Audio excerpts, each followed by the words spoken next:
Bengaluru outskirt ಅಲ್ಲಿ ಕಾಂಗ್ರೆಸ್ ಪಕ್ಷ SIR ಬಗ್ಗೆ ಒಂದು ಮೀಟಿಂಗ್ ನಡೆಸಿತು.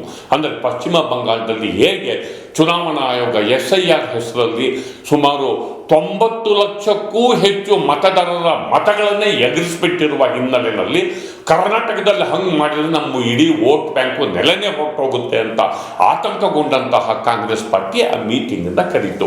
ಆ ಮೀಟಿಂಗಲ್ಲಿ ಸುರ್ಜೇವಾಲಾ, DK ಶಿವಕುಮಾರ್ ಅವರು ಆ ಪಶ್ಚಿಮ ಬಂಗಾಳದ ಉದಾಹರಣೆಗಳಿಟ್ಕೊಂಡು ಎಲ್ಲ ಕಾರ್ಯಕರ್ತರಿಗೆ ಇದಾಗಬಾರ್ದು, ನೀವು ನಿಲ್ಲಬೇಕು, ನೀವು ನಿಂತು ಇದನ್ನ ಸೂಪರ್ವಿಷನ್ ಮಾಡಬೇಕು ಅಂತೇಳಿ ತಿಳಿ ಹೇಳಿದರು. ಅಂದರೆ ಕರ್ನಾಟಕದ ಮೇಲೆ BJPಗೆ ಕಣ್ಣಿದೆ, ಇಲ್ಲಿ ದಕ್ಷಿಣ ಭಾರತದಲ್ಲಿ BJP ಎಲ್ಲೂ ನೆಲೆ ಇಲ್ಲ. ಒಂದು ವೇಳೆ ಅಧಿಕಾರಕ್ಕೆ ಬರುವ ಪಾಸಿಬಿಲಿಟಿ ಇರೋದು ಕರ್ನಾಟಕದಲ್ಲಿ ಮಾತ್ರ.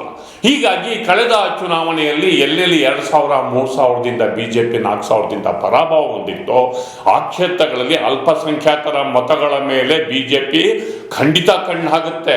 ಮತ್ತು ಯಾವ್ಯಾವ ಕ್ಷೇತ್ರದಲ್ಲಿ ಮುಸ್ಲಿಮರು ಹೆಚ್ಚು ಸಂಖ್ಯೆಯಲ್ಲಿದ್ದಾರೋ ಅಲ್ಲೂ ಕೂಡ ಕಣ್ಣು ಹಾಕ್ತಾರೆ. ಹೀಗಾಗಿ ಹುಷಾರಾಗಿರಿ ಅಂತ DK ಶಿವಕುಮಾರ್ ವಾರ್ನಿಂಗ್ ಮಾಡಿದರು.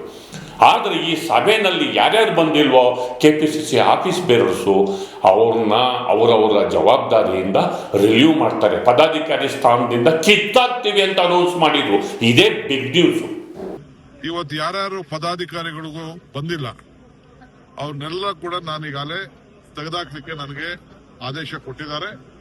ಸೊ ಎಲ್ಲ ಲಿಸ್ಟ್ ಯಾರ್ಯಾರು ಬಂದಿಲ್ಲ ಅಟೆಂಡೆನ್ಸ್ ನೋಡಿ ಅವ್ರನ್ನೆಲ್ಲ ಕೂಡ ತೆಗೆದಾಕ್ಬೇಕು ಅಂತ ಡೈರೆಕ್ಷನ್ ಇಶ್ಯೂ ಮಾಡಿಬಿಟ್ಟಿದ್ದಾರೆ. ಅವನ್ನೆಲ್ಲ ಕೂಡ ಪಕ್ಷದ ಸಂಘಟನೆಯಲ್ಲಿ ಆಸಕ್ತಿ ಇಲ್ಲದವನ್ನೆಲ್ಲ ಪಾರ್ಟಿಯಲ್ಲಿ ಸ್ಥಾನಮಾನಗಳಿಂದ ತೆಗೆದುಹಾಕುವಂತ ಕೆಲಸ ಮಾಡ್ತಾ ಇದ್ದಾರೆ.